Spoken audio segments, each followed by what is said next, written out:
Okay, let's start this off right, man. What's good? What's good? What's good, everybody?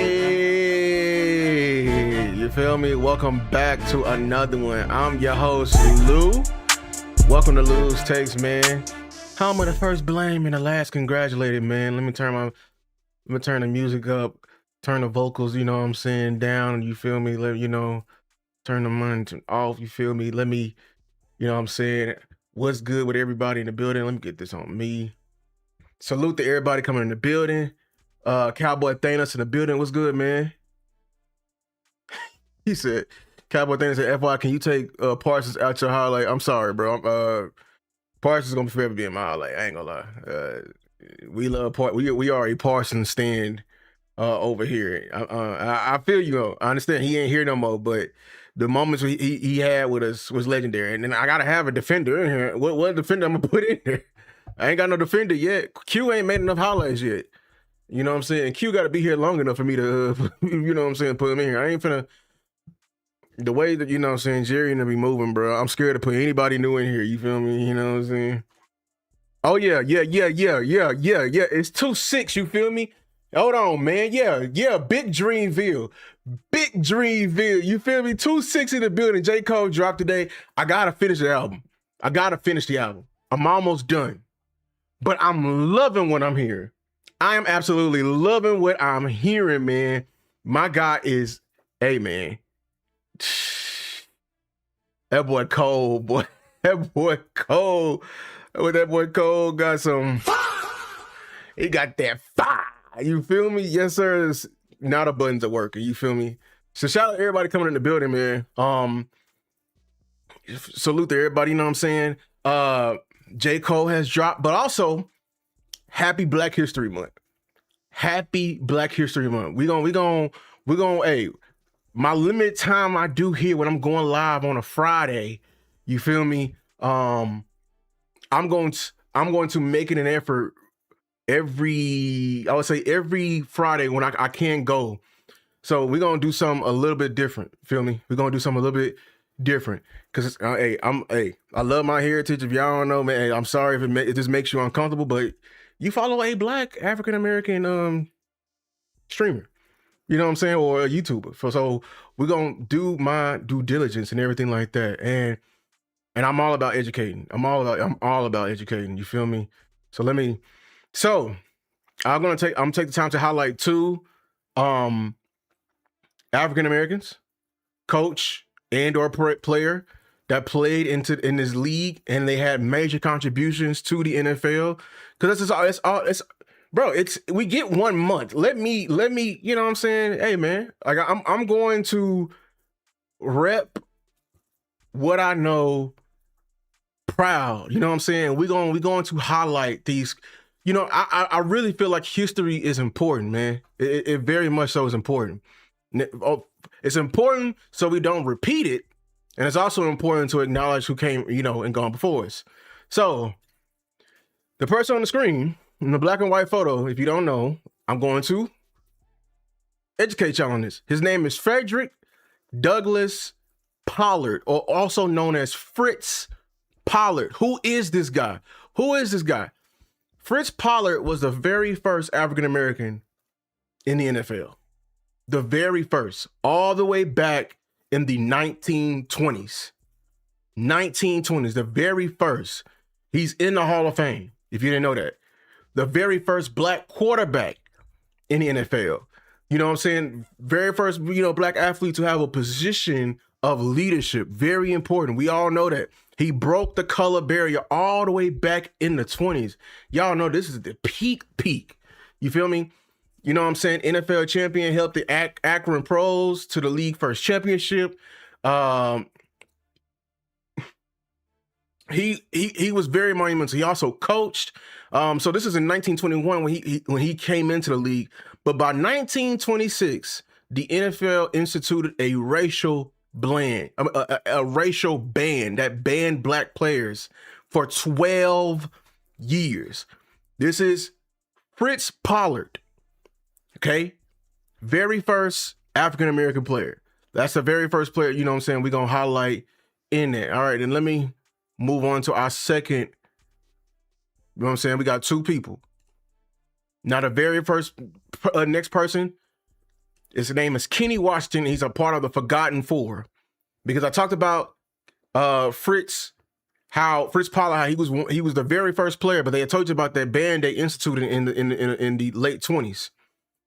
But Kenny was a part of the four. This is when the first black player to sign after the 12-year racial ban in 19. They reintegrated the NFL in 1946, and he signed to the Los Angeles Rams.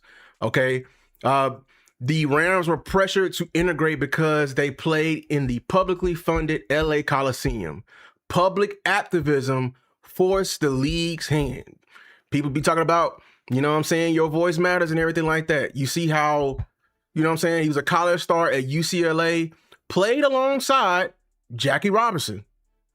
A lot of people don't know that, you know what I'm saying? One of the most electrifying players in the college football through the late 30s. Despite knee injuries, he averaged 6 yards per carry in the NFL. That is a lot. Proved black athletes could dominate professionally when given the chance. And his signing after the ban opened the floodgates. His signing paved the way for the modern NFL integration. So happy Black History Month. And hey, today we was gonna highlight these two amazing men, Fritz Pollard and Kenny Washington. You feel me? And everything like that. I just want to take time. You know what I'm saying? Hopefully you didn't. You know, we had no people, you know, I think we got a good community of people here.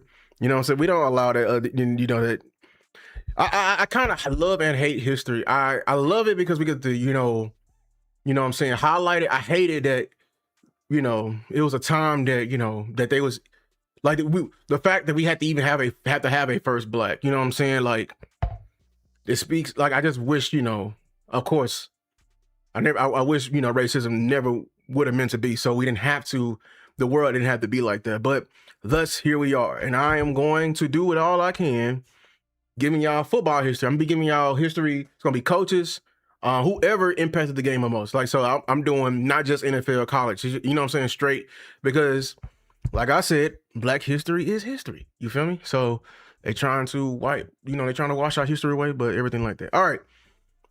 Let's get into the real news and everything like that. Because as y'all saw, you know, I'm gonna talk about the youth movement. I'm gonna talk about the hires. That's gonna be the main highlight of the show. But before we get into that, you know, I call them the defensive Avengers. You feel me? I want to talk about some latest news and everything like that. There's Jerry Jones finally broke his silence. There's been talks and everything like that about the George Pickens and Jerry Jones is finally getting started. I just want to take time to highlight the offseason because if you didn't know it, like Lou, we in the offseason? Yeah, we in the offseason. We in the offseason. We sure is in the offseason. It's very important that the Cowboys get this absolutely right, the offseason.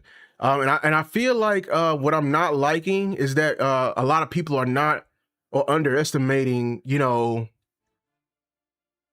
that I see, I'm starting to see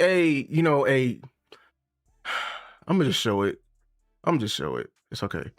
I'm gonna show it. Let me fly this plane while I'm in the sky. My bad, y'all. I at first I wasn't gonna do it, but I got to.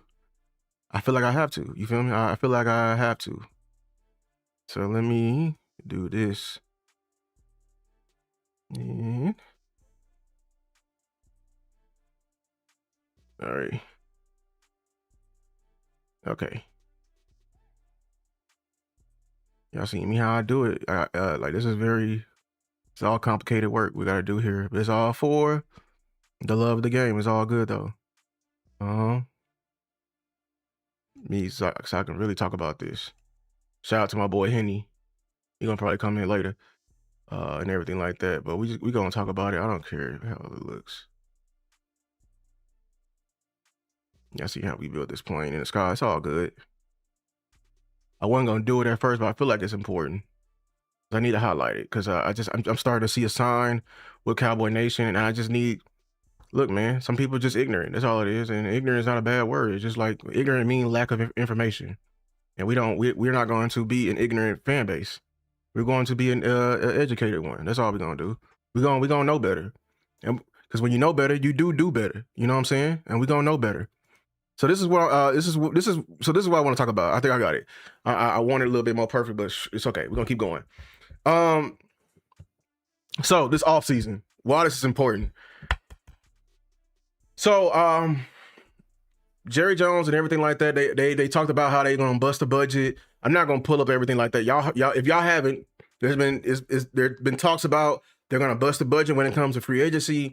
That Jerry Jones said he's talked to George Pickens without talking to George Pickens and everything like that.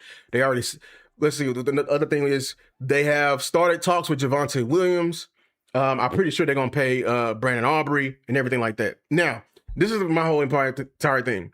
We're going to know if the Dallas Cowboys are serious when it comes to this offseason, and I'm not taking any excuse for it, and I'm not going to allow anybody else to make excuses for that. And y'all know when I'm on something, I'm on it hard and everything like that. Pause. And you know what I'm saying? So the reason why I'm bringing this up, because a lot of people, and I know my Cowboy Nation, they're scorned, they're torn apart and everything like that when it comes to this right here. But I just want you to educate you so you can know better and everything like that, because that's what all this is about. So the thing is this. The Dallas Cowboys, it is clear that, okay, we got the coaches in here. We're going to talk about the coaches in a bit, but it's very important that they get active. And I'm not going to believe that they're changing the changing BS until they get active. Just say that right now. That I believe what they do this free agency will be the determining factor for me if they're serious and if they're truly trying to change this offseason. I'm not taking any. But here's my thing. I think a lot of Cowboy Nation are they're just stuck in their ways and thinking that the draft is the only way to add to this football team. And I feel like the Cowboys have conditioned it to them because that's all they've been doing for most of their history. Keyword, most of their history. So if they continue to do that, the Cowboys, they starve us so much of, progression that the only chance we have is the hope we get from drafting a new player. That, like, when we draft a new player here, but they are a celebrity here because we put so much hope on what they can be. We fall in love with potential so much here in Dallas. I'm gonna say it again. We fall in love with potential so much here in Dallas. It's actually mind-boggling how much we fall in love with potential. And that's the main thing they sell us on and everything like that. So this is what I want Cowboy Nation to understand. We understand that we need to sign George Pickens and Jerry Jones. I'm gonna tell you that right now. How and when they go about these talks will tell me if they're serious. That is the ultimate line right there. Because, and many people have said this before, and they've preached it before. The one thing I hate and despise about the Dallas Cowboys is that we always wait to the last minute to pay our stars, which is mind-boggling. The best analogy I can use to say for it is, imagine if you're budgeting, you got a house, you got an apartment, everything like that. I don't know how y'all do it, but teach you something. Dog, when you get your check, the first thing that need to come out that check or be sectioned off for is the biggest bill, which is rent or a mortgage. If you paying the little bills first of all, you must be a math genius, or you just like stress. You just like stress. In my mind, and how you're supposed to do it, get that out the way first, because that's what we need to have. And then the other bills can come through, your grocery bill, even though it's not a little, nowadays a lot.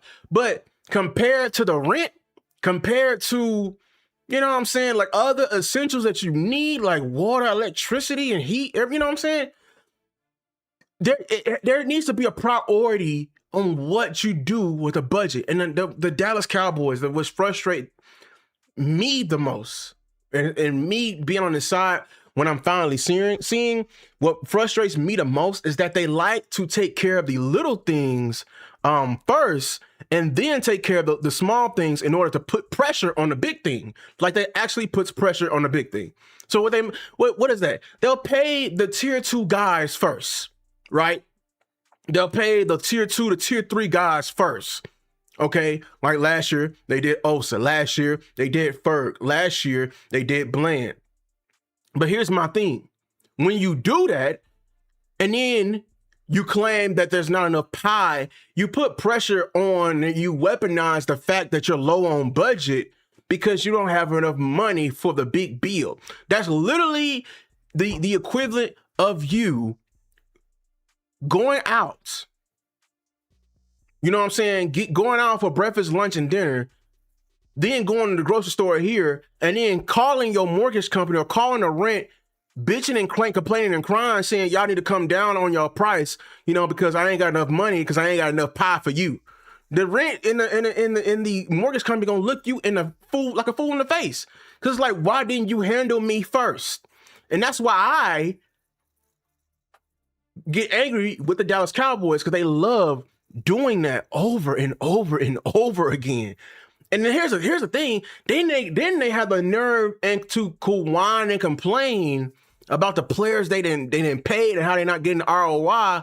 Because you know why? The people, the little water bill and everything you got first, you be giving them the little extra crumbs and everything like that, and then complaining when you don't get ROI. When this little game you like to play, this little stance, this little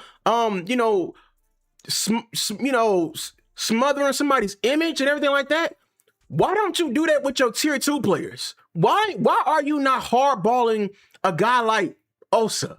Why are you not hardballing a guy like Ferg?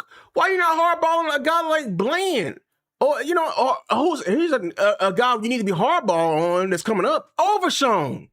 Because that's actually a legit reason to have a stance versus their representation. Because dog, the amount of money you wanting, I have questions about paying that to you. Also, I have questions about paying that to you when you was like that, when you was up for contract. Bland, and we see that now, but this is hindsight ain't no damn 2020. We was telling people that, but you paid him that money for what? You know what I'm saying? Ferg coming off injury, a head injury, and he only produced in one season. You coming off, so why are we not hardballing and actually, you know what I'm saying, negotiating with these guys? I feel like we negotiate and play hardball with the wrong players on our roster. We like to do this with our tier 1 players, but here's my argument to this, and this is my argument for everybody like that. A player on the magnitude of Dak, CD, Zeke, or even Micah, there is no argument. You see them producing, so the price tag of what they're at, okay, you're producing with the best of the best. You get it. You get that price tag. You know, everything like that. You get that price tag. Why are we over here complaining, waiting to the last minute? We do more evaluation with our tier 1 stars than we do our tier 2 stars. You know what I'm saying? You know what I'm saying? Like, we do more evaluation with our tier 1 stars than we do our tier 2 stars. We do things a lot backwards here. And the reason why I'm tying this back in to the free agency and everything like that, because we do things backwards here. And then we like to bitch, complain, and to make excuses onto why we can't improve this team of the way we do things. It's like they're telling us they're not going to play the mortgage first and everything like that, and we should just get in line with that. No, you're talking about you didn't have enough pie. No, you didn't budget correctly. You didn't pay the correct bills correctly. Micah gets his check before everybody else. Why? Because he did more than everyone else.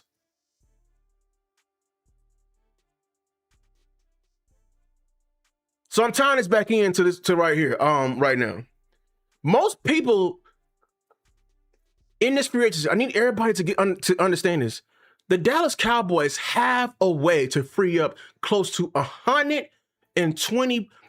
Over $100 million in cap.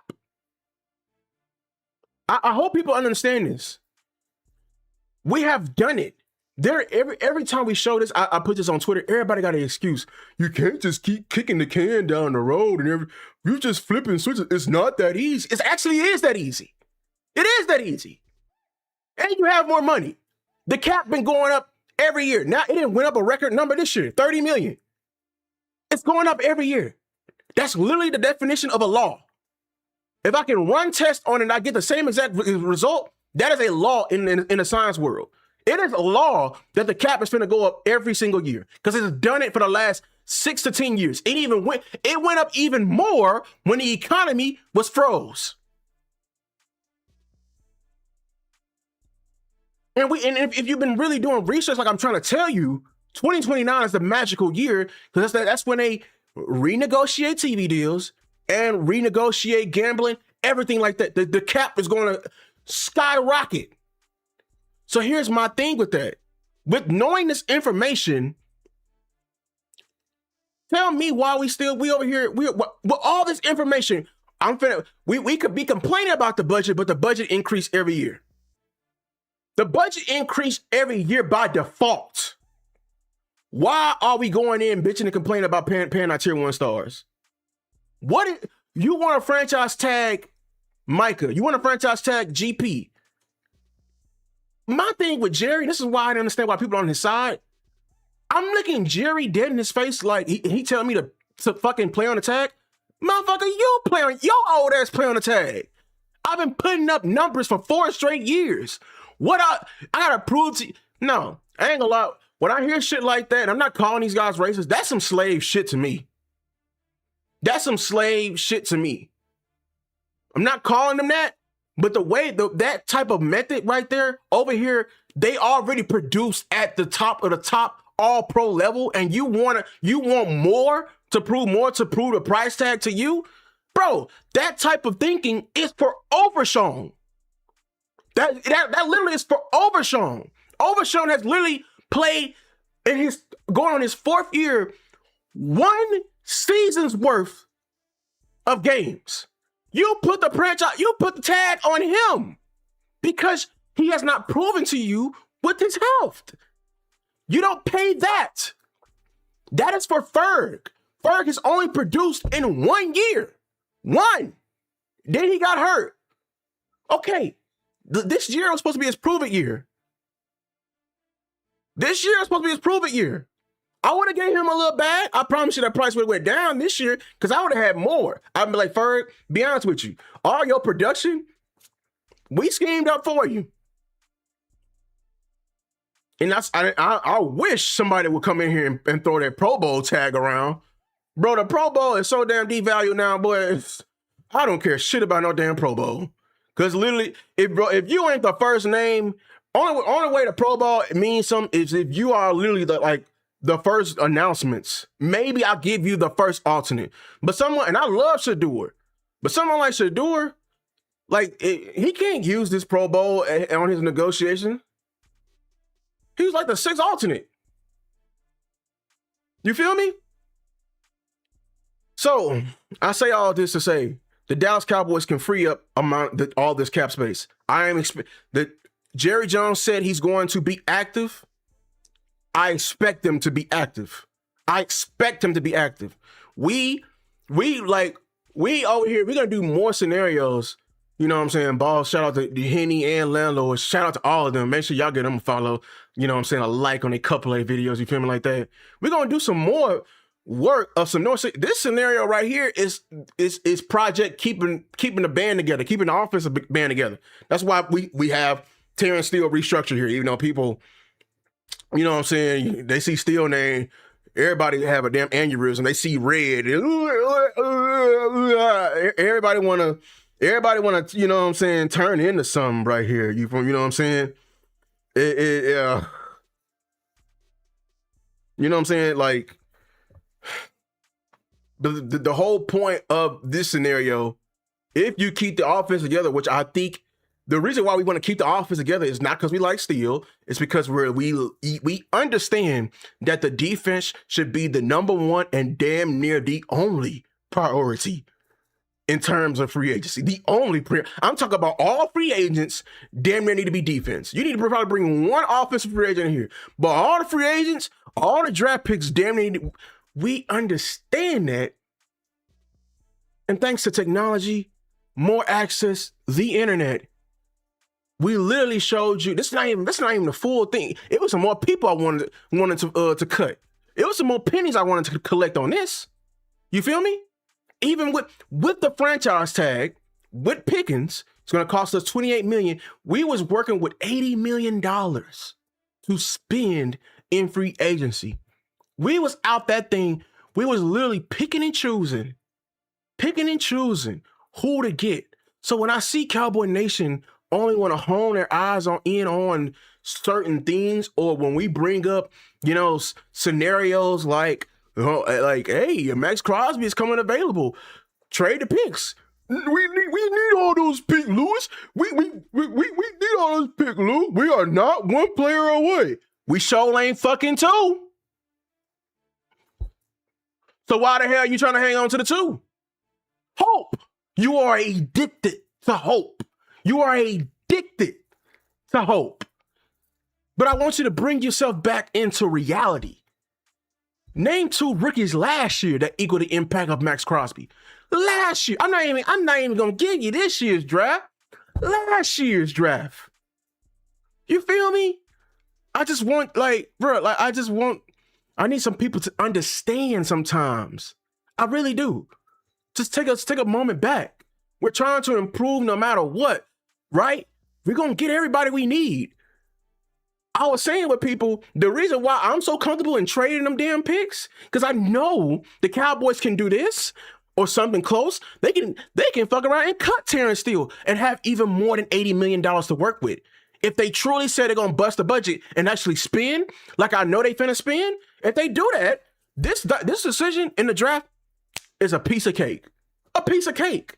Because you can go get 2 safeties in the draft. You can go get not in the draft, in free agency. You can go get 2 safeties right now. You can literally go get a sponsored player for each of the position coaches we finna talk about today. And it don't even have to be a former player. See, I want them to go. See, this year, I'm not expecting that little rinky-dink cheap bullshit. Listen to me, Jerry. No Sanborn this year. I know the pie. You didn't fucked up. I know the number now. You didn't fucked up. I'm a numbers guy. I know the number now. You got $80 to $90 million to work with. I know the number now. No cheap shit. I don't know why they like keeping so much of the fucking cap left over. The whole point of they be literally trying to keep over a budget just to see man, we didn't spend that budget. You know what I'm saying? Ooh, and we saved $30 million. You can't touch the $30 million. Why are you so happy about saving it? Who's up for a contract that's huge? Why do we care about what's left over right now? Dog, we only got 1, 2, maybe, Lord willing, 3 more years with our quarterback. The window is now. The window is now. Now. Everyone want to come here, ooh, he going to the Super Bowl, but never want to do what it takes to win a Super Bowl. Everybody, I wish we was the Patriots. Oh, the Patriots spent over $300 million in free agency. Are you ready to do that? Are you ready to do that? And they had draft picks, but guess who's producing more on that team? Oh. Even they got a 2nd-year rookie and fucking Drake May, and he can carry to that motherfucker. Because you know why? You ain't gonna get there by being passive. You don't get nowhere to the promised land by being passive. You're gonna have to take risk. You're gonna do things outside the norm. You know what I'm saying?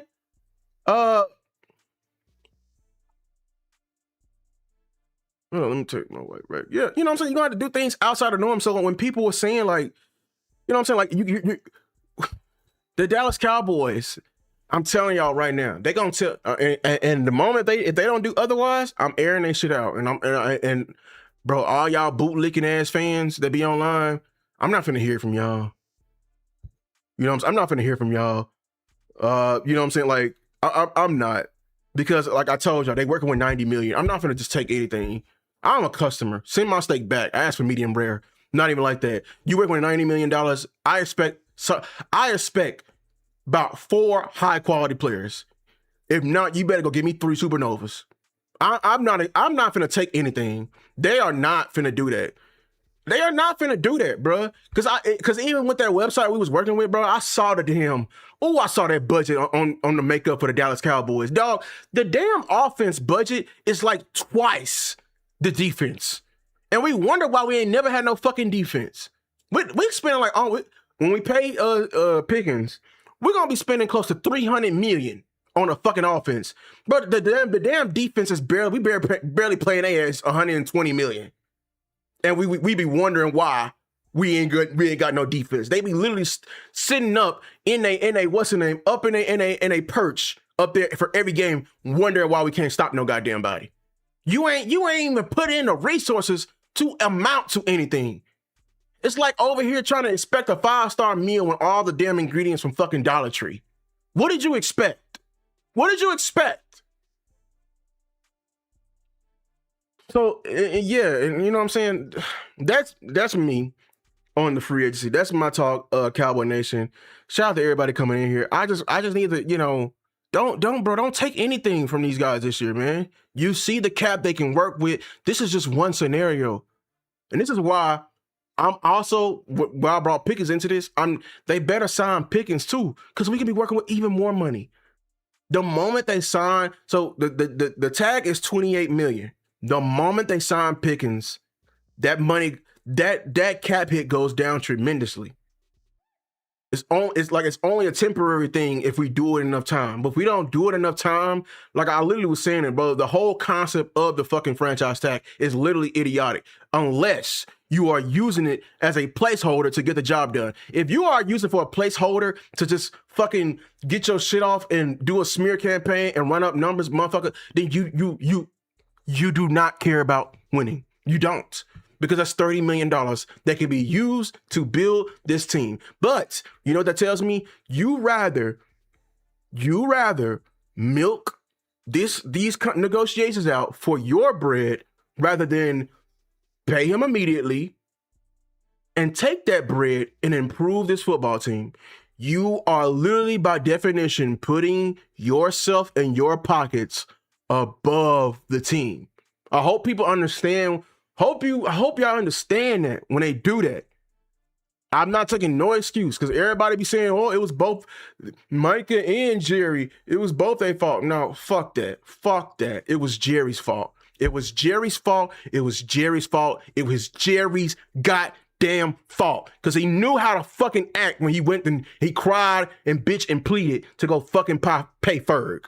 When it's time to go pay fucking Osa. When it was time, you know how shit fucking, you know how protocol's supposed to work when you're going to pay the wrong people. But the right people, you want to give napkin agreements. Y'all can believe that bullshit. I won't. Jerry fucked up that deal. He fucked up that deal. And Jerry, goddamn it, you better not fuck up this deal. Because it's right there laid out for you. I am not taking absolutely any excuse. Any excuse. You know the price tag. Last time, you didn't call his ass at all. You didn't call the agent at all. And yeah, that's another thing. It's February 6th, 2/6. You know what I'm saying? J. Cole just you know what I'm saying? The Dallas Cowboys season been over for weeks. Why haven't you called David yet? Oh, negotiations. Oh, the whoever picks up the phone first. You don't care about that shit. You got on the phone to call New York about Quentin. They didn't call your ass about Quentin. They didn't call nobody about Quentin. Indianapolis didn't sit back and you know what I'm saying? Indianapolis didn't sit back and wait for the phone to ring when they was trying to get sauce from New York. They called New York. You called New York because you knew you knew if you didn't get nobody at that trade deadline, hey, Lou was gonna be on your way. I had a whole nother video already scripted and pre-edited. I was gonna release that shit, airing y'all shit out. How y'all literally was looking at this defense after trading our best player and didn't have nothing. Yeah, you was working overtime. You got on the phone. You also got on the phone for Pickens. You got on the phone for Pickens. You got on the phone to trade Pickens. So this little magical, I wait for the phone to ring. I do deals. And no, Jared, when you're ready to get a deal going, you get on that phone, because what get deals done, it may be deadlines, but it's also us talking. That's what get deals done. You over here saying all that shit? No, bro. It's fucking February. Why haven't you called GP's representative just yet? Y'all can believe that shit. Y'all can believe it. Y'all can believe that they changing. I already set my deadline to see if they changing. If they ain't signed GP by April, they ain't serious this year. If they ain't spent close to $80 million they can free and cap, they ain't serious this year. I'm telling you that right now. And I will push that. I love my Cowboys to death, but I ain't finna sit around and be bullshitted. I will tell you that. Shout out to everybody that's in the building, man.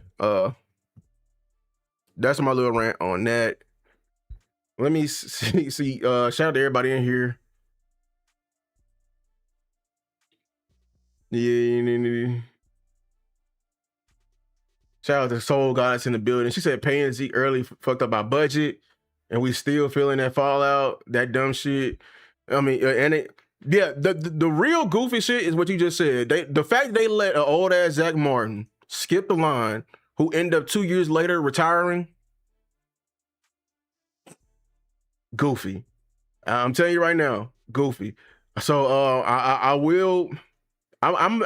got my eye on them on everything like this. 9 of us in here. Yeah, get them likes up, man. Get them likes up, man. Hey, if y'all in here, make sure to double tap. I know I'm cooking, you know what I'm saying? But I ain't ask you to leave a tip. Just, ring the bell. You know what I'm saying? Ring the bell a little bit, you feel me? Or everything like that. I got buttons and shit. I don't even know how to use it. All right. Let's get into the main part of the show. Let's talk about these coaches. Would you say I am loving these hirings that they did. There is one more hire that's left to be done, but we're gonna talk about the hires they have right here and right now and everything like that. Because this is why I want them to get serious, because I can see and I can tell. First of all, Shotty got his hand in all of this, and Shotty cares for his team, bro. He does, bro. He cares for his team, and I can tell he's doing everything he can to help us win. But I'm gonna tell you right now, one thing has been constant. And it's not my opinion. It came from the horse's mouth himself and his family and everything like that. If y'all watched the damn documentary, even in the 90s when we were winning, Jerry literally admitted that he will mess up a good thing. Jerry's wife literally admitted that he will mess up a good thing. And that can imply different things with that. They admit that he will get in the way. It's just this urge of Jerry. This is why I don't understand the people who be carrying the water for the front office. Don't understand that at the root center of our owners, this organization, that there's an ego that is inside of him that won't let him sit still, especially if he's not involved, if he don't feel like he's involved. This is the same person who, when we got Shotty and we were playing music and everything like that, they were getting turned, playing that cheat key, you know what I'm saying, playing that Outkast, playing that, that J. Cole, playing all that shit, you know what I'm saying, that Thugger, you feel me, like that. Jerry had to insert himself and play some damn Dolly Parton. Why? I don't know. I'm just letting you know that speaks volume, that he had to come in there and put on, he had to put literally on his music. Why? I don't know. But that should tell you fundamentally what's wrong. Even back then, y'all don't know. It's the same shit that's happening with us now with these negotiations. He tried it back then. People always forget that he literally was thinking about, you know what I'm saying? DXL got that young boy, you know what I'm saying? Big extra plug, you know what I'm saying? They play all that, and we got some, and nothing against Dolly Parton, just, music like that. I'm tell you right now, It do belong in a football practice at the beginning. That's stretching music.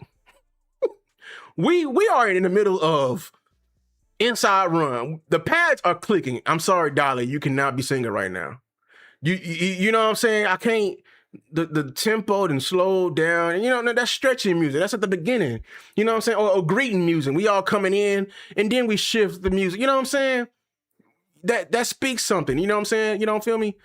But like I said, like Jerry literally was trying to insert himself even back in the 90s, y'all. Y'all forgot, like, even these contract negotiations get in the way.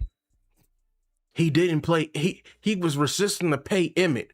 He drafted another running back to replace Emmett because he thought Emmett wasn't worth the money Emmett was trying to say he was worth, when it was clear as that. Just goofy shit. Knowing that team, bro, that the main engine was 22.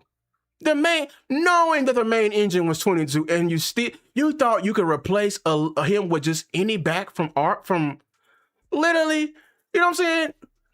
You thought you just can replace him. And this is why the coaching part of this is important. Because, Jimmy was pissed at this shit. Jimmy fired that boy on the field. The boy that was supposed to come in and replace Emmett, he fired him on the field, like during the game.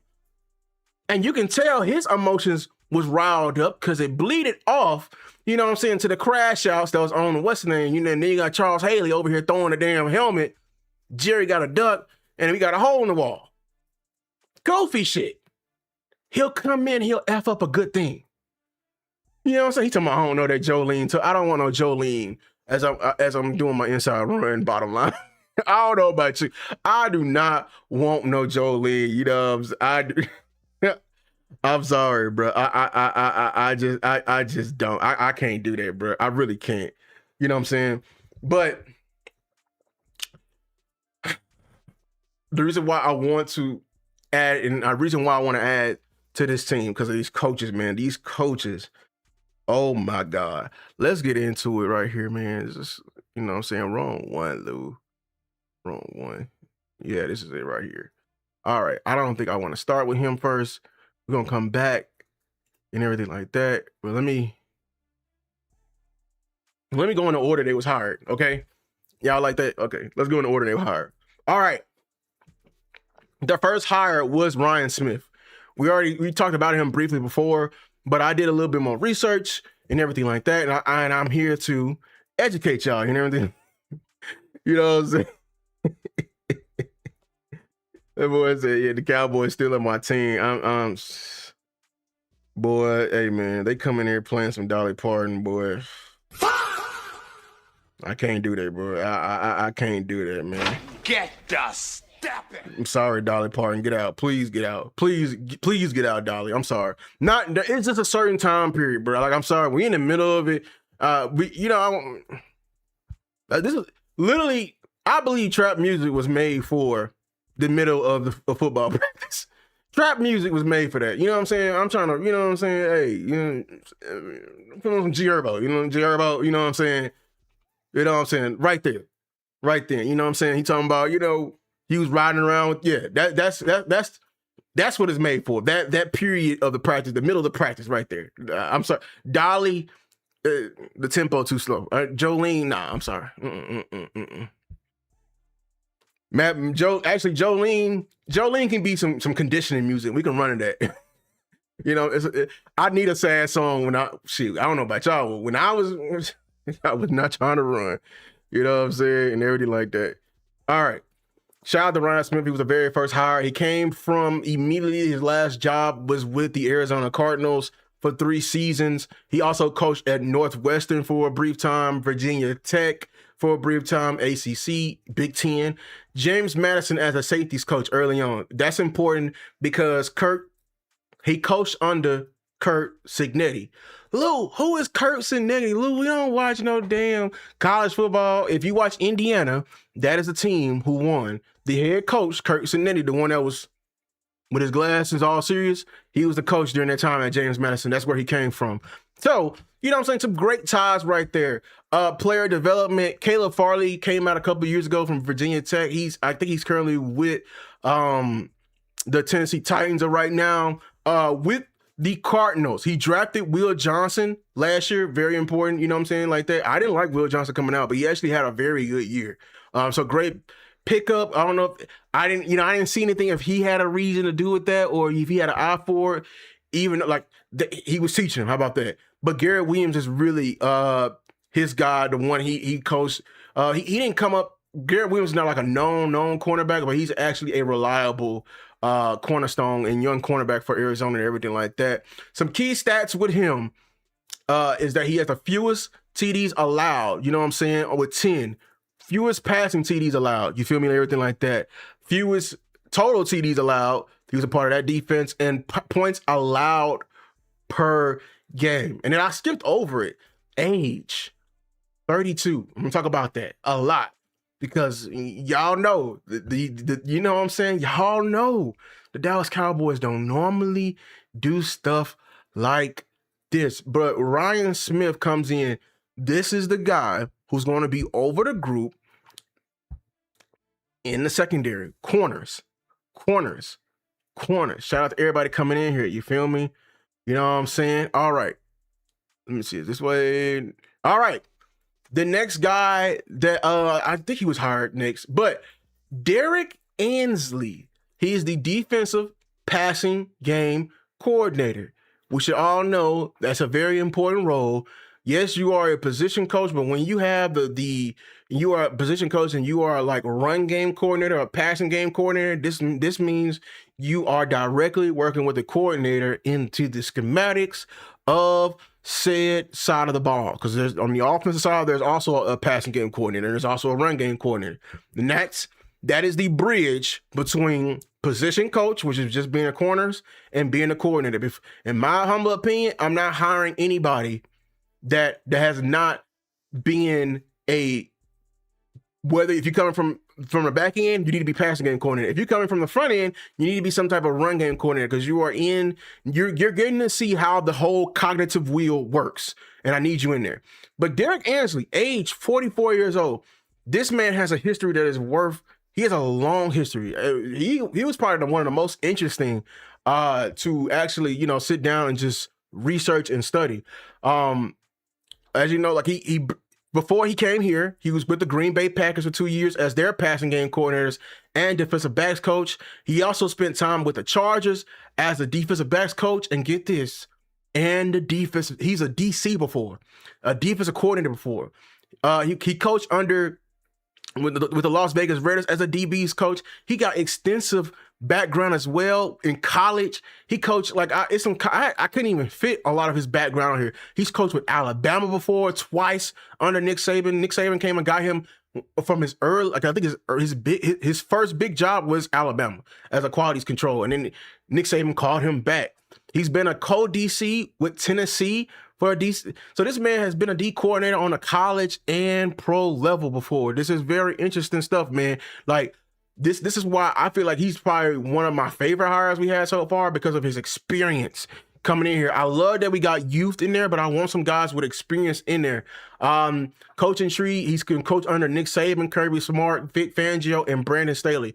Let me go back around and talk about some of the people. So Green Bay Packers, Chargers, Alabama, Tennessee, what do they all have in common? I'll tell you what they had in common and why he's important. And this is why I'm excited.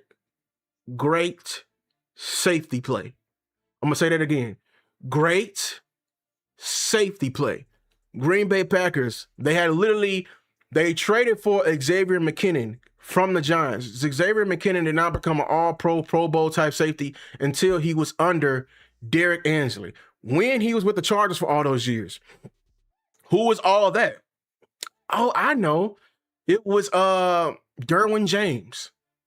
Like one of the best safeties in the league. Derwin James he didn't hit that all-league level until Derek Ansley was there with the Chargers. This is all info we can confirm and everything like that. And with the Las Vegas Raiders, they had Amik Robinson. This is that weird year. He was hired. The head coach was John Gruden at the time, and this is around the time when John Gruden took on the job. This is with AB and everything like that. And John Gruden was fired like before the season even started because of them emails and everything like that. But He had a young, promising back end. He also had Jeff Heath on there. I know Jeff Heath ain't did nothing, but the common theme. Oh, Alabama. Go back to Alabama. Who was under him? Minka Fitzpatrick. You feel me? Minka Fitzpatrick. That's who he coached. Safety. You know what I'm saying? And Tennessee, I can't remember the guy's name, but he wasn't like, I think this is the only guy that's not like has notoriety like this. This is why I'm excited for him, because he has experience. He has a ton of experience, man, of coaching and having great safety play and everything like that. All these years,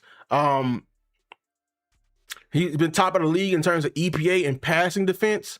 But the one thing I will say, and this is with both these back end guys, their teams in terms of turnovers, I think Derek Ansley probably had like two instances where he was top of the league in terms of turnovers, not leading the league in terms of turnovers in the game. So they all come from that non-attack, sit back, you know what I'm saying, just playing, you know what I'm saying, the bend but don't break scheme and everything like that. But I will say he has coached a lot of great safeties everywhere he go. And I already knew, as soon as I say him passing game coordinator, that means he's over one position group, and that's the most important one in terms of our pass defense, and that is the safeties. Because that's, if y'all don't know, the corners cover, but who's responsible for communicating the safeties or the passing defense coverage are the safeties. So Derek Ansley is in charge of that. He worked under Jeff Hafley. He worked under Brandon Staley. If y'all wondering why he was only in DC for 1 year, the 1 year he got promoted to DC is when Brandon Staley, after that year, Brandon Staley was fired. You know what I'm saying? And they're not keeping anybody. But like, the reason why he was there is because the defense did well. He did so well as passing game coordinators at those places that, you know what I'm saying? Like, he was heavily involved in schematic wherever he went. And he's a teacher. He's a teacher. He's a teacher. He's a teacher. That's all I'm telling you. The best way to judge a teacher is by their students and everything like that. All right. Now, this is important. I will guarantee, this is my take. I'm going to guarantee that the back end will be 10 times better than it was last year. Why is that? It's not because of these guys or who they are. It's because of the Dallas Cowboys on the defense side of the ball is doing something that they did similar on the offensive side of the ball. The year before last, I think the group that struggled the most was the offensive line. So what did you do? You had more than one set of hands in that room. How did you do that? Well, you hired Clayton Adams. What did Clayton Adams say in his interview? Yeah, I'm going to bring, scheme and everything like that, pins and pulls and everything like that, but don't get me wrong. I'm not leaving that room. He said he's not leaving the offensive line room. You go to the practice, he didn't even leave that damn side. You feel me? So he didn't even leave that damn side. He didn't leave that corner with the offensive line the entire practice as the offensive coordinator. You know what I'm saying? He didn't care what the receivers are doing, running back. He stayed right there. You hired Connor Riley, who's a great teacher. You got one of Connor Riley's students, and he's probably one of your best offensive linemen, and Cooper Beebe. You hire him. He's a teacher. The reason why I said that the offensive line improved because you have more than one set of hands in that room. You committed more resources to that room by hiring Connor Riley and Clayton Adams, 2 sets. The secondary would be better is because you got Derek Ansley, you got Ryan Smith, and you still got Christian Parker. That is 3 sets of hands that I will guarantee they will have a hand in that room, cornerbacks and safeties. That is literally like I said, Ryan Smith is cornerbacks coach, Derek Ansley as a passing game coordinator, and I guarantee you Christian Parker may not be as involved as Clayton Adams, but he is not leaving that secondary room. That is his baby. That's what he came up with. That was why he was hired. That is 3 sets of hands all keyed in on the secondary. We are not going to allow miscommunication to slip again. We are going to find out real quick if we have guys that are capable of taking in the teaching. Because I'm telling you right now, all this in here, all these resources we come in here, anybody who fell in that cornerbacking room now, it wasn't meant to be. Because we have two. I don't think you understand when you have all these coaches, and if they coming in, they're strangers to everyone else, but they are in from the same philosophy, but they're keyed in on a certain group like this. It's going to be very hard for them to not touch every person in their room in terms of getting the most out of them. So if they're going to get the most out of them, and I see that is not enough, that is on the player, in my humble opinion. That is on the player. So I am very excited for the pass defense and the back end. As Teka said, free agent Reed Blankenship, Julian Blackman, Jaquan Brisker, Jalen Hawkins, Nick Cross, Kobe Bryant, and Cameron Curls. You were right, Azteca. That is all of them he just named right there, safeties. I am praying that the Dallas Cowboys bring great safety play back to Dallas. And I hope everywhere he's going, he's had some guys with some notoriety in that back end. I am praying he brings that here. We need great safety play back here in Dallas. The Dallas Cowboys have literally looked over the safety position. So we ain't had a great safety in so long. And the thing is, I don't understand it. I don't understand how Cowboy Nation is okay with it, because all these positions we are undervaluing today. In the 90s, we're literally at the peak of our resources. We are devaluing running back today when we are literally the franchise who literally is home to the all-time rusher. Don't get it. We are over here devaluing safety, but when we had some killers back there at safety, man. We had some killers in the day. Roy, you know what I'm saying? Like, we had some killers back there in safety. Darren Woodson, you know what I'm saying? Like, all these safeties we had that helped us win a championship, just magically in 2020, in the modern era, we just said, devalue. Devalue for what? Don't understand it, so I'm excited. Hopefully, Derek Ansley, you come in here and I'm hoping you got some of the Nick Saban in you and that Kirby Smart in you, and you know what I'm saying, and not letting the Dallas, the front office be like, no, I'm not finna over here turn water into wine. Go get me the premium grapes if you want wine. Straight like that. So, but I'm excited, and I can guarantee you that we're gonna be better with that. All right. Now, he was age 44. As I said, free agents, linebackers, Leon Chanel, N'Kobe Dean, Alex Anzalone, Jermaine Pratt, Willie Gay, Devin Lloyd, Quincy Williams, EJ Speed, Derek Justin Schrad, Alex Singleton. Yes, all that. We got plenty of cap space. All that. You feel me?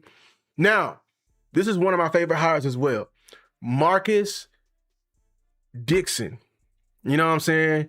Marcus Dixon. Listen. Age 41. Coaching career. No, we gonna highlight this right here, man. We're gonna highlight this right here. Hampton University. That's where he started out.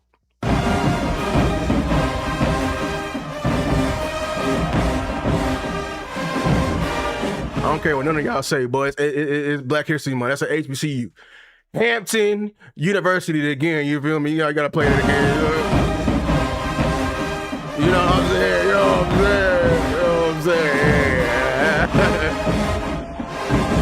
Because Christian Parker came from HBCU too. We got HBCU coaches all up and down. This coaching staff. So I'm gonna play it again. You know what I'm saying? Hey, we got HBCUs all up and down this thing, man. Y'all can listen with that.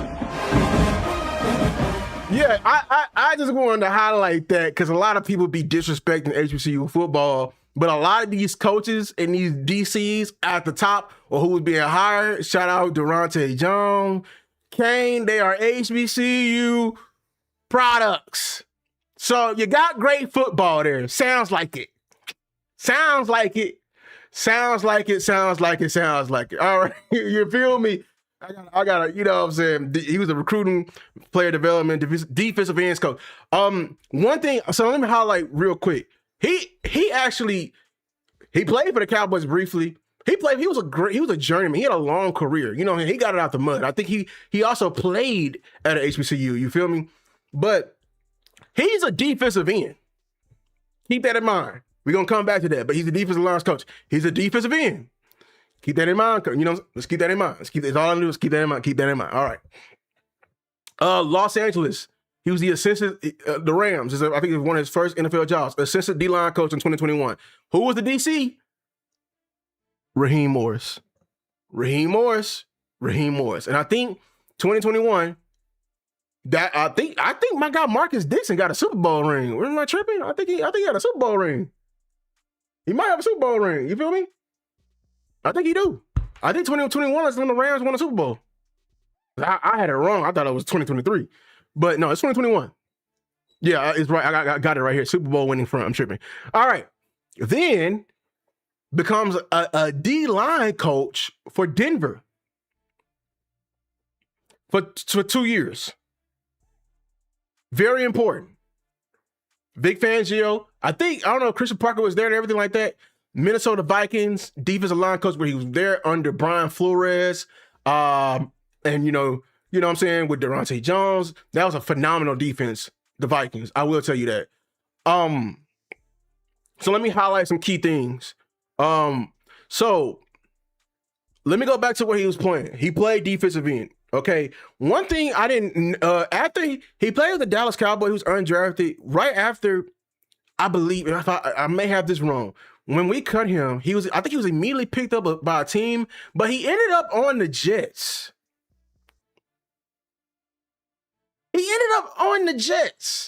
And can anybody tell me because I'm giving you a hint, I'm highlighting the Jets, who was coaching him when he was picked up on the Jets? Somebody put in the chat. I'm highlighting it. Hint, hint, wink, wink. He was a player. He played for the Jets. Why is that important? Who do we know? I'm not even going to give you the year, but who do we know is also coaching the Jets? We ain't gonna stay right here. You feel me? We gonna stay right here until I get a answer. You feel me? You know what I'm saying? That's the wrong thing. We gonna stay right here. See if y'all can get it. Come on. Somebody tell me. Why is that important? All these people in here. 119 people in here. Make sure to hit the like, share, and subscribe, man.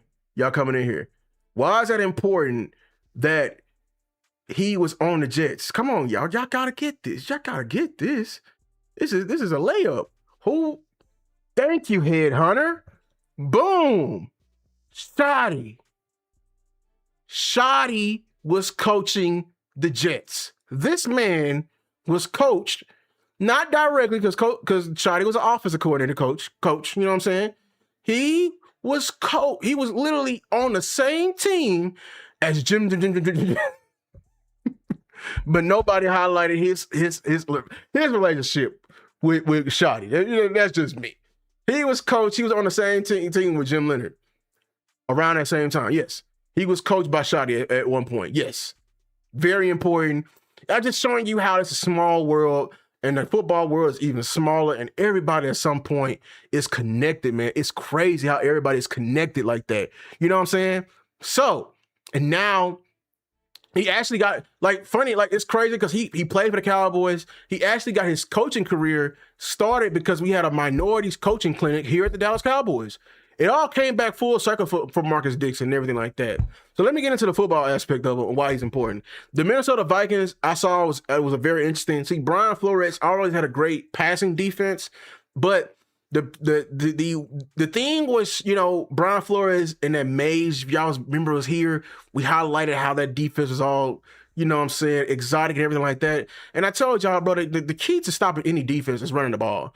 Well, before Marcus Dixon got there, the Vikings are actually at the bottom of the league in terms of defending the run.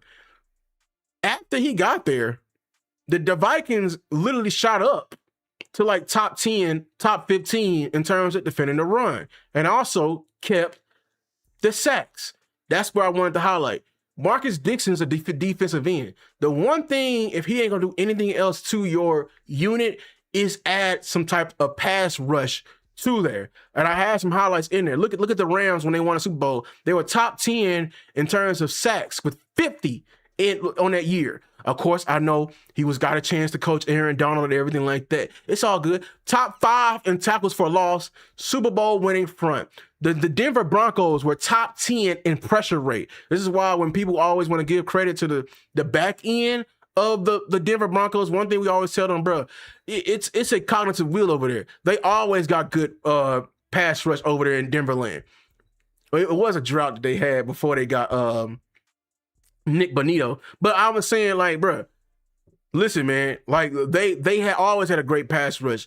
And then with the Vikings, they were top 10 in blitz percentage, pressure efficiency, and had a lot of simulated pressures, everything like that. And I said the notable coordinators and trees he was coaching up under was Ejiro Evero, he's the current DC for the Panthers, who's a Vic Fangio disciple, Raheem Morris, we should know about that name, and Brian Flores. In his interview, when he was with the Vikings, this is why it's going to be important. I think this man had an evolution in coaching with the Vikings because when he first got hired to the Vikings, he was asking them, what is their scheme? And he said, and basically they looked at him like, well, it's not necessarily a scheme. So basically, like, and Shadi's talking about like matching, being able to, not have a define, not being, what I'm saying, like sticking to your ways and everything like that. This is important.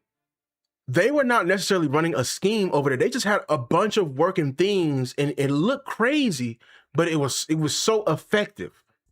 You know what I'm saying? So they, like, when they had a stunt here, the stunt was meant to, attack the goal. Like, it was not a scheme. And that's why when you look up Brian Flores and the best way they, I love how they depict it. It's so different from everybody else.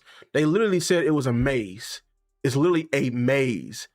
Literally. So I think this is going to be important because I ain't gonna lie. Before he was hired, I was really interested because remember what they said. Remember what Steven said, that Christian Parker is Vic Fangio with a twist. The only twist I think that makes sense, because I'm listening back to my head coach. My head coach said the one thing he hated about Eberflus is that we were bottom, like we didn't get turnovers, which means we didn't force the issue, which means we didn't embrace grits. We didn't enforce the issue. So you hiring Vic Fangio is, I talked about the trees, man.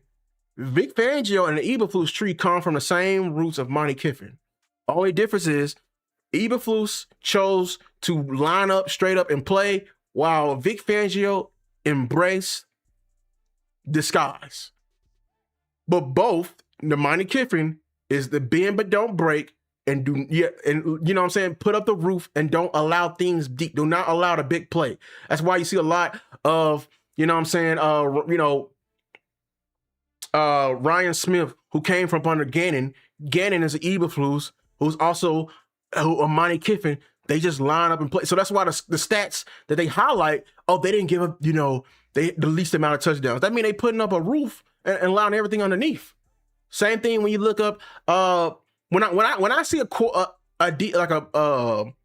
a position coach, or a passing game coordinator, and they're not top of the league in terms of turnovers, that means they were basically playing a bend but don't break, some type of passive approach. You don't get picks by sitting back. You get picks by going to attack, as we know.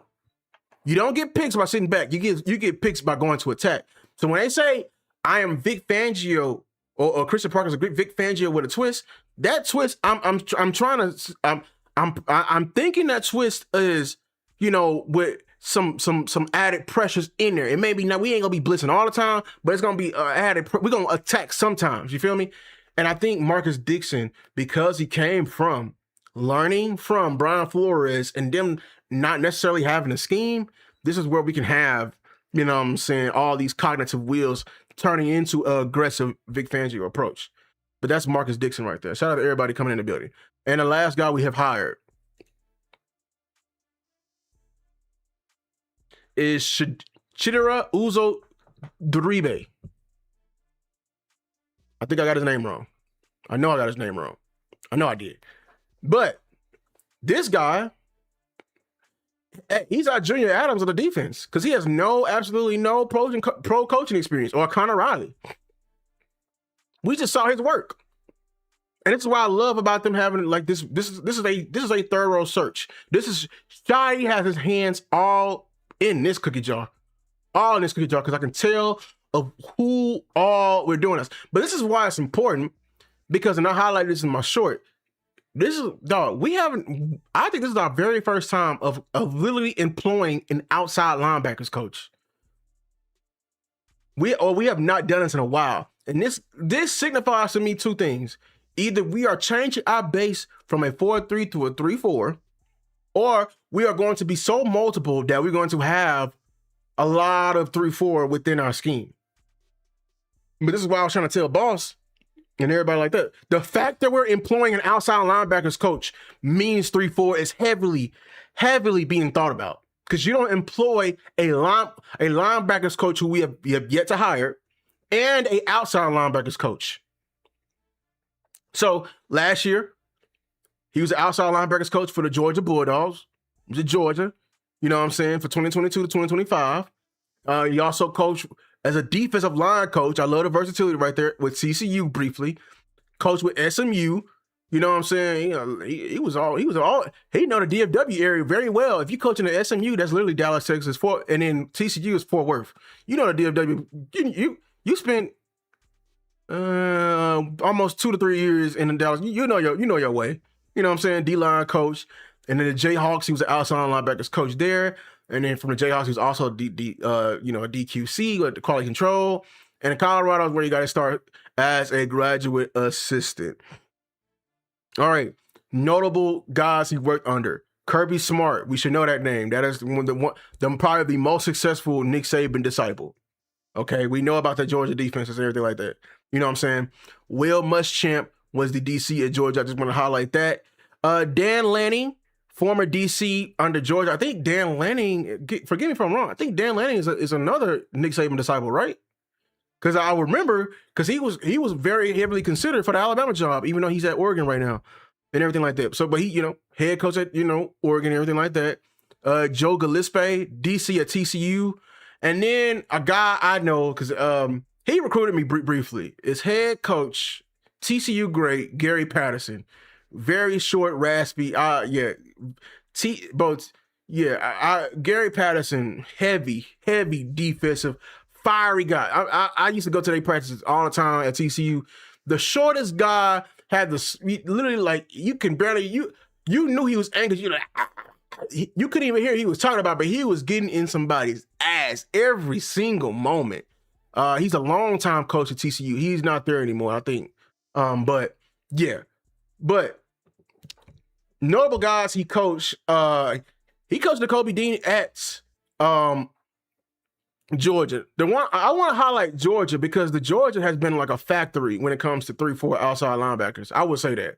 They put a lot of, like good quality and productive 3-4 linebackers. Even like when not him, I think sometimes some of these guys I know off the top of my head was before he was even there.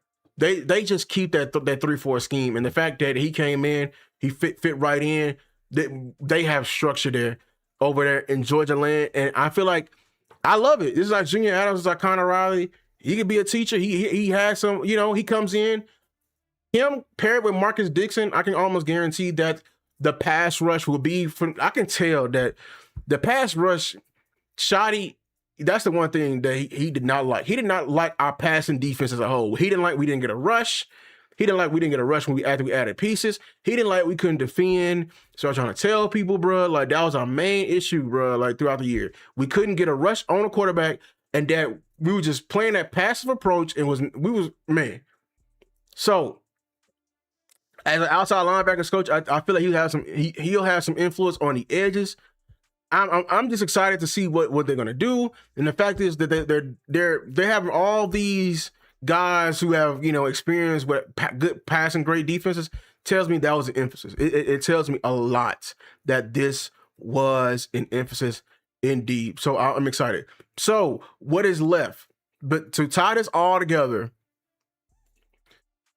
we had to get the linebackers coaching correct, because not only the linebackers coach will be hired as a linebackers coach, but the guy we hired will be the defensive run game coordinator. And that's the guy who's going to be in charge of all the schematics in terms of defending the run. And I think the guy we're still waiting on, even though there's been some negative reports, I am praying that it is Zach Orr. I am praying that it is Zach Orr.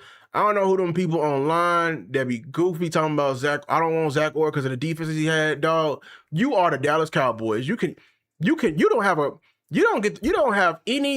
afford to be bougie when it comes to defense. You better take that piece of cracker. We ain't never had a defense in so long, and people want to sit up here and just be bougie and try to say that, oh, the Baltimore Ravens funky little top 15 defense. Dog, you was number 32 in terms of defense the entire year. You better take that 15. And even then, he comes from a different pedigree. Like the Baltimore, in terms of defense, the Dallas Cowboys used to be that Baltimore defensive pedigree. We are not that anymore. We have become very flashy and everything like that. You better take that shit. You know what I'm saying? Like, we are like talking about, you guys don't know who Zach Orr is. I told that boy, hey, bro, I know exactly who Zach Orr is. I grew up in DeSoto. I know exactly who Zach Orr is. I actually know more than the people who are reporting on Zach Orr. You know what I'm saying? He came out of DeSoto around the same time as Von Miller.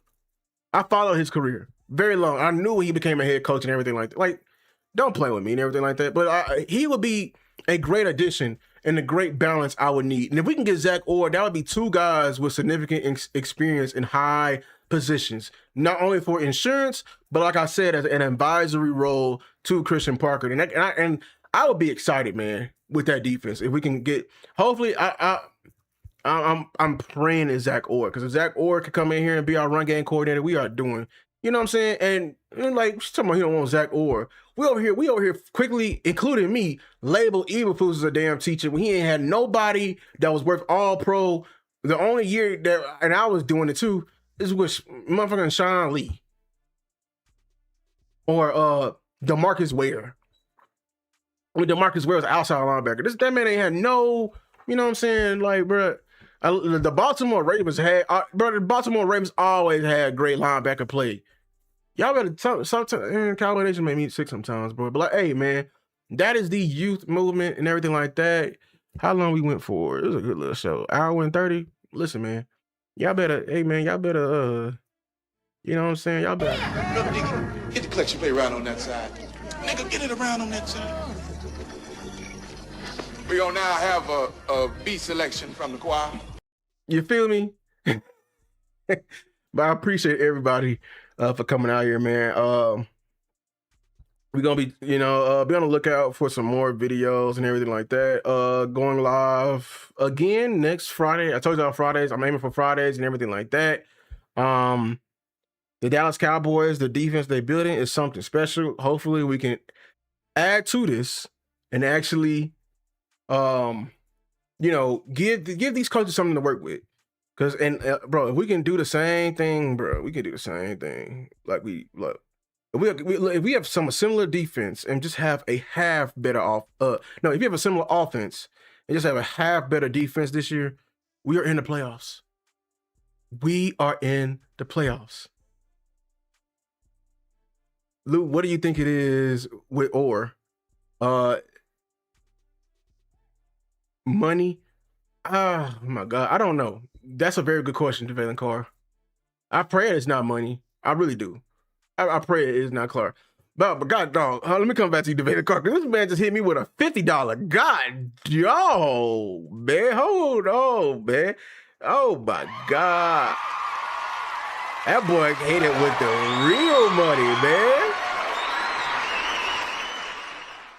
It's a giant. He just put an emoji in there, man. Bro, the show is yours, man. You drop a big one like that, God, dog, man, God, dog. You feel me? Jesus, hey, man, appreciate you, man. I wish you would have said something, but hey, I appreciate it anyway. But yeah, I'm just interested. I don't know. Like, this is why I said, like, people, let's hold our horses on, like, you know what I'm saying? I wonder. So this is my thing. This is what I can be. I don't think it's just money. Maybe there is still some open DC jobs. Maybe he feel like he can get some DC jobs here. maybe he preferred his relationship with like with John Harbaugh, but I thought they already filled their linebackers coach. Shout out to Lee Bell for the $5 man. You know what I'm saying? Like I don't know. I feel like it's a number of things. I still haven't seen. I still haven't seen him reporting like on anything. Like he hasn't like it's been very quiet around Orr's name. I don't know what he's doing, but I feel like he would be perfect. But I don't know. I feel like, the Dallas Cowboys, they pretty much got it right for all 4 hires. So I'm just really praying for the 5th one. Because I feel like, look, man, this is something to be excited for. This is why, like, I just want the Cowboys to be excited. Like, I just want them to be, bro, like all these good coaches in here, man, bro, give them, equip them, man. Just equip them, man. We can do something. Yeah, appreciate it. He said, what did he say? I saw it. He said, good show. You got it. Appreciate it, Clark. Mark Clark. Appreciate it, man. I do this for y'all. I do this because I love this. Oop, it failed. It's all good, but everything like that. But I'm going to go up and get up out of here, y'all. I appreciate y'all, man. If you haven't already, make sure to like the video, subscribe to the content. And until next time, we out.